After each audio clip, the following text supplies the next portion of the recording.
Hello and welcome to Heart of the Matter. My name is Adeolu Adefarasin and I'll be talking today to both Bukola and Bisade.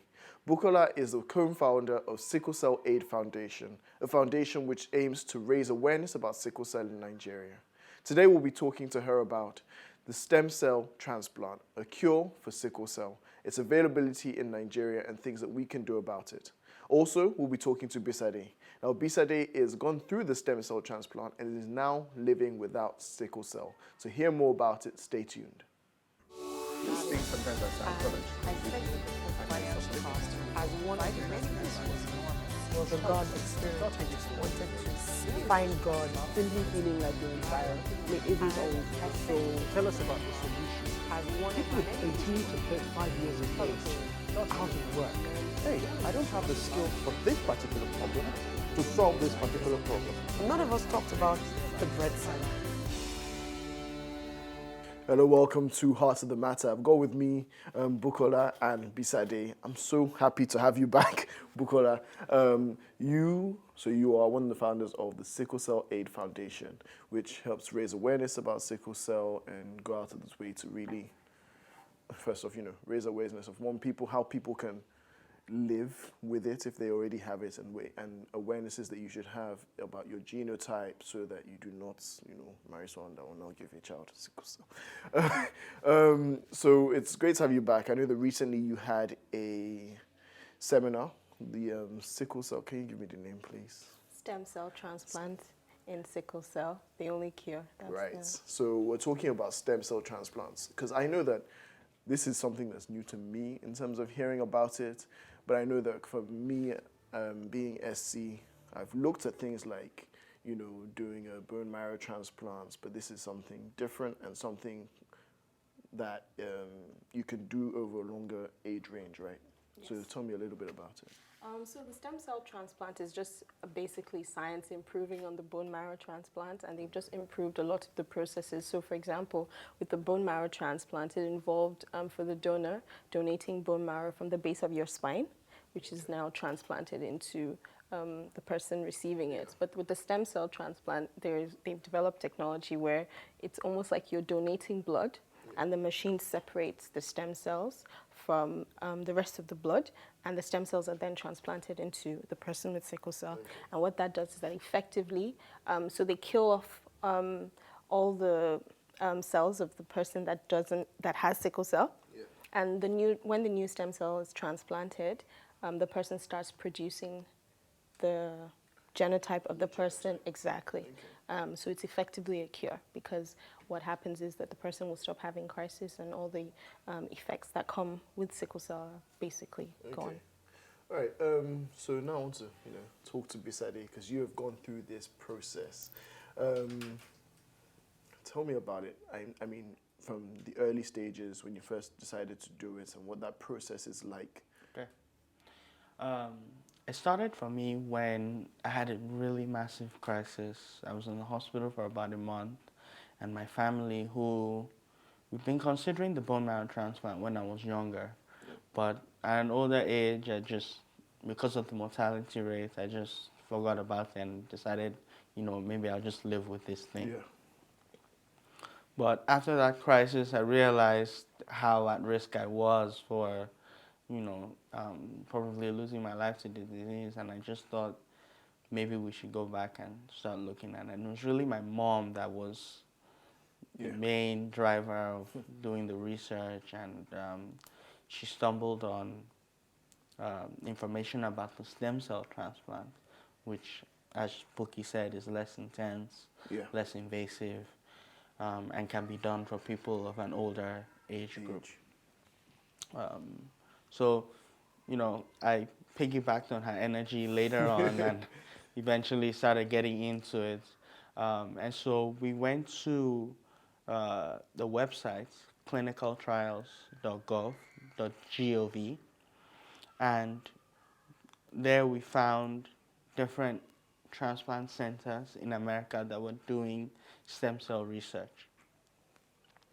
So we just started by emailing a few of them here and there, and eventually focused on one of them, the National Institute of Health in Maryland and Washington. from that point, it was a lot of emails, a lot of go get this test done, send us the results. And we were going back and forth for about 6 months. Yeah, so it's just going to ask you around what kind of time span. Yeah, about 6 months of just Okay. correspondence, and because they were collecting data and research right from the point of our correspondence. Can I ask, what are the stipulations in terms of what they need to see about your health that affects the decision of whether you can participate in this kind of surgery, this kind of process? Okay. One of the first things that they ask is if you have an HLA match.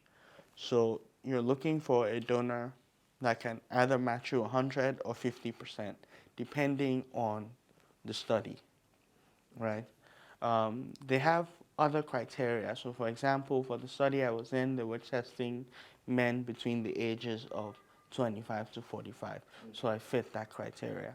The other criteria I fit was the fact that they were also testing for the procedure's effectiveness in curing pre-abysmal, which is male, one of the symptoms, or one of the symptoms of sickle cell in males is pre-abysmal.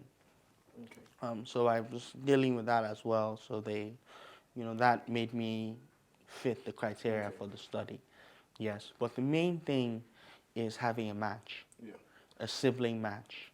Okay, so I want to talk about that a little bit because you said one of the things that we're going to talk about in more depth later is that it is a struggle to find people that are a match. And that's one of the stronger criteria that we have here, one of the issues that generally people have in terms of stem cell research, stem cell transplant. I want to talk to you a bit more about what the actual process was like when you actually started it. What the surgery process was like, and before the surgery, what had to happen, and all of that. So tell me a little bit. So I had to get checked. I went through so many checks. They checked psychological fitness. They checked my heart, my kidneys, my liver. They checked everything. They even checked my bone density. They checked everything. Then the other part was my donor, preparing the donor and extracting the stem cells from my brother. Okay. And what they did is that they gave him an injection that would make him start producing a lot of stem cells. And through a dialysis-like procedure, they extracted the stem cells. Yeah. So between the tests and them extracting the stem cells, we were prepared for the actual procedure. So you talk to us more about the process and what it was like during the actual surgery, but we're going to take a quick break just for that. So we're going to take a quick break, audience. Join us right back here and we'll keep on talking to Bisade and Bukola about stem cell transplants.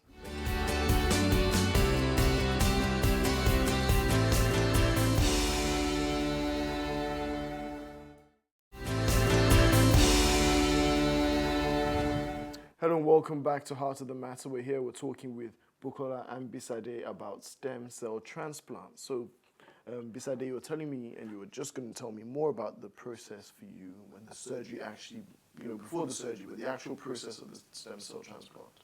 Okay.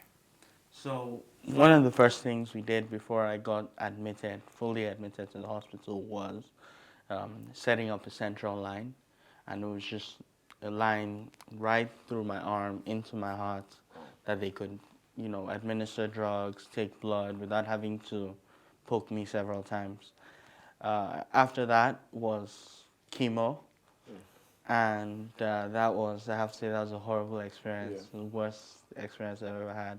I was shivering, I broke out in hives, but it apparently wasn't as much chemo as would have been required for a bone marrow transplant.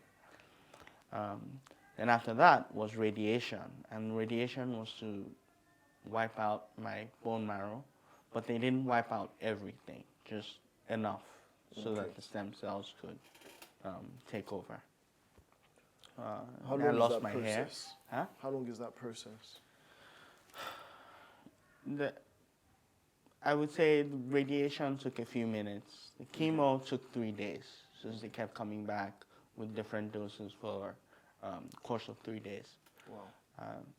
The actual transplant happened on the 6th of February, 2013, and I was asleep for most of the day because they gave me drugs to make sure I wouldn't react to the foreign blood. And the procedure itself was just me receiving my brother's stem cells in an IV. Okay. And that was it. It took the whole day, about 6 to 8 hours, Wow. of which I was asleep for most of it, yeah. So that's fine. So what was it like after? So you've gone through all of this. Are there any kind of things they needed to do after the actual stem cell transplant had taken place? Were there, other than checkups, are there anything specific that they needed you to do in the process after? So the big part after the transplant is after transplant care, because I was too weak to take care of myself, and it took me about 5 months before I could get my strength back. So one of the things that I couldn't do was eat food that was left overnight. So my food had to be prepared that day. My bathroom and room had to be cleaned every day. So I had to be kept in a pretty sterile environment. Exactly. But over time, as my immune system started to come back, then I could go out and do some things. But I had to wear a face mask almost everywhere I went to make sure I didn't catch any, diseases that normally the immune system would take care of. But in my case, I had to be careful. Okay. So that was the main part of that, just making sure that my food was properly cleaned and that it was prepared and eaten on the spot. So I couldn't order Chinese or order, so the main part takeaway foods therefore are not an option. None of that. Yeah. Wow, I don't know, that's a lot. All right, so we've talked about the actual stem cell transplant, the process that it takes. One thing that I want to talk about, because obviously we're looking to relating it to people here home in Nigeria that are dealing with it, and how do we make this available? So cost. Because obviously it's an expensive surgery. We know that it's, yes, available in the States. It's not available in Nigeria, but what it is here is it's available in India, and a lot of, which is what your seminar was about.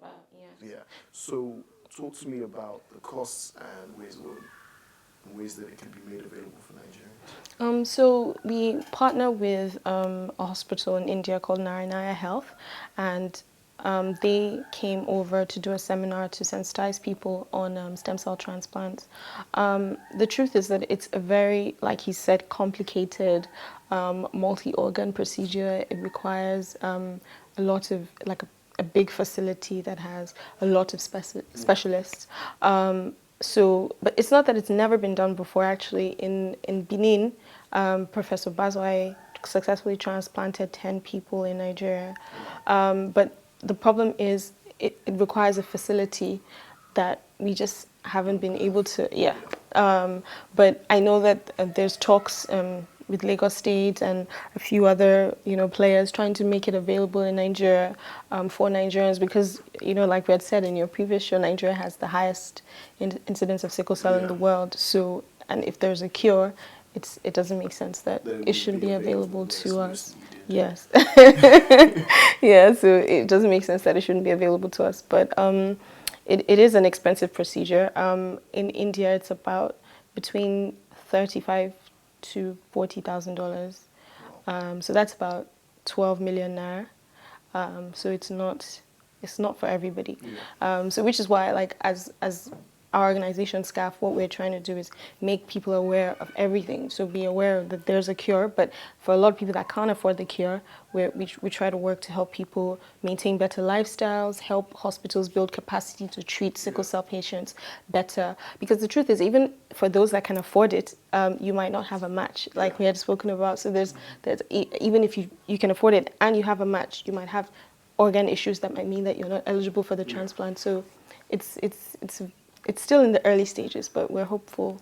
Okay, so what are you doing to find ways to, first off, like you said, it's hard finding a match. So I know that your organization are working to do something that can make like create more of an option for people who don't have a match? What are you doing?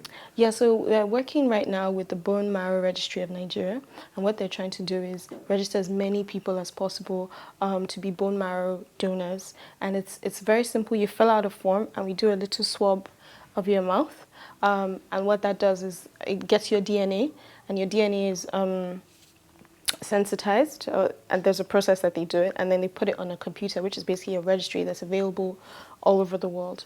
And so if someone needs a match, they can basically go on that register and see if they can find someone that's a match for them. So I'll be swabbing everybody in this room to try and get as many people as possible. But it's just, just trying to do make different ways possible to help Nigerians that have sickle cell. Okay. Thank you very much. So what else? You're available the surgery itself is available in India. You're working in partnership with them. What is the process like for people who do find a match and do have the finances available to have the surgery? What processes do they have to go through here to... So after the person's found a match, there's certain tests that need to be done. The doctors will sort of tell you the kind of tests that need to be done. But people can contact us as SCAF for the link, or they can just go online and look for other facilities in India, because there are a number of facilities that do the procedure.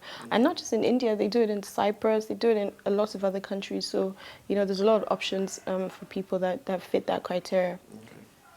All right, thank you very much. So before we move on, I'm going to take a quick break, and you can join us back here and find out more about the stem cell transplant process, what is available to you, and we'll give you information for SCAF, the Sickle Cell Aid Foundation, on the bottom of your screens. Join us back here in a couple of minutes. Thank you.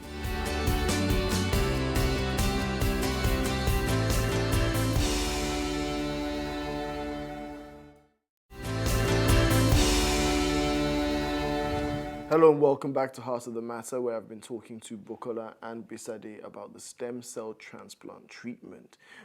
Before we move on and talk more about the seminar that we had the other day, I want to talk to you, Bisade, about the psychological factors, I think. What kind of effects you think that process had on you, and how you think it could be better treated? Okay. Well, I'll approach this by talking, first of all, about my psychological profile a little bit when I had sickle cell. Yeah. And I know, obviously, having to deal with your mortality at such a young age and for such a long time, I had a very short-term horizon in my thinking. Yeah. And that was one of the main issues that I think I'm still adjusting to, the fact that I can freely think of 5 years, 10 years, and children, and and things like that. And I think there's a lot of work that needs to be done for people who get stem cell transplants done or bone marrow transplants done, especially at a later age, because you've been dealing with this thing for such a long time. Since I was born, it's like somebody who was born blind suddenly being able to see. Right, there needs to be some kind of adjustment and transition time. So I remember having a hard time, just transitioning and trying to see life differently after the transplant. Okay, so what do you think, benefited from that you didn't necessarily get, or what did you get that was useful? Well, they were giving me some therapy while I was there, so I was talking to a psychologist every now and then. And they were mostly doing it for their research, but also to help me talk through anything I was dealing with. I think I would have benefited more from some kind of continued support with that after I moved back home, because there were obviously things I needed to talk about that most people wouldn't understand. And if I had a qualified professional to put me through and just listen to me, then I think that would have helped with my adjustment when I came back home. But Nigeria has such a big stigma when it comes to psychotherapy and things like that. So, so that's something that I think obviously has to be considered, because obviously if you're doing the surgery, let's say in India, and then you're coming back home, what are the follow-up processes that we're going to go through and put people through to help them after they've come back from it? Yeah. So talk to me a little bit more about the seminar you had the other day. So I think that actually flowing from what Bisade said, a big part of the seminar was actually being able to talk to a lot of our audience were parents who had children with sickle cell who were considering the procedure for their children, but then also some young adults as well. And it's just creating an environment where people with sickle cell or their parents feel safe to be able to talk about things, feel safe to be able to ask questions without judgment. I mean, it got to a stage where I had to be like, we can't take any more questions, we have to move on to the next agenda. Please just write your questions down, because they had so many questions and so much bottled up sort of tension, so much bottled up anxiety and fear. And because sickle cell it's scary, you know, for a parent having to take your child to the hospital all the time, not being able to actually help them when they're in pain, and not, you know, there's a stigma, you know, hush, hush, hush, you know, that you don't talk about it. And so a lot of people are going through things psychologically which they can't share. So the seminar was actually, you know, I didn't plan for that to happen, but that was as a knock-on effect of it was, you know, being able to talk about the mental health of people with sickle cell and their carers, because as much as it's hard for people with sickle cell, parents, you know, the siblings, the family members, they go through it with whoever's going through it. So yeah, it was really great to be able to create that kind of safe space for people. Okay, so talk to me more about, you know, in terms of yesterday, you had a lot of professionals that had come in to actually speak about it. You said you talked about a lot of parents that got to raise issues. What kind of things came up? So many, like social, you know, financial, psychological. We also had a nutrition specialist come talk to parents about, you know, what are the best things to feed your children that have sickle cell, like, and sort of help them with... What are those things? You need a whole new show to go into that. But, you know, just like trying to tell parents, you know, children with sickle cell take a lot of medication, so it's hard on the liver. You need to give them as much water as possible, loads of fresh fruit, juice, vegetables. You know, they had so many questions. Oh, can they eat this? Can they do that? Can, you know? So it's just that lack of information, that lack of awareness that we're just trying to bridge. You know, that gap for a lot of parents. But we also spoke about, you know, the financial aspect of taking care of children with sickle cell. It's very, very expensive. You know, especially when you're taking children to a private hospital. They can be, a colleague of ours just got admitted for 5 days the other day, and his bill was 1 million naira. So, you know, it's very expensive as well. And so there's all these, you know, aspects of sickle cell that people don't really talk about. And so, you know, events like that allow us to sort of, you know, shed light and on those kind of issues. So in terms of the finances, we said that the surgery itself costs somewhere around 12 million naira. There's also going to obviously be, is that inclusive of the fact that you have to get right? So, you know, their major expenses. Are there any ways in which we're helping manage those costs in terms of the process of paying those things? What is being done?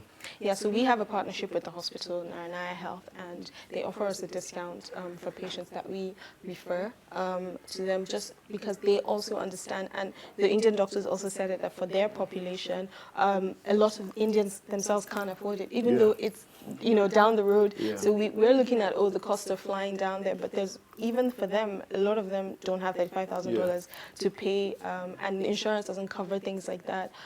So they've offered us, you know, discounts, and we also try and support patients when they come back, because, like you said, post-transplant care is very important. So trying to link them up with good hematologists and helping them create safe spaces to help their recovery. Thank you very much. It's been an amazing time having to talk to you guys. And Bisade, I'm going to check out your blog. By the way, he has a blog where he talks about his process and the process of going through the sickle cell, the stem cell transplant. And that is, I'm going to place that on the bottom of the screen, but it is day100.tumblr.com, right?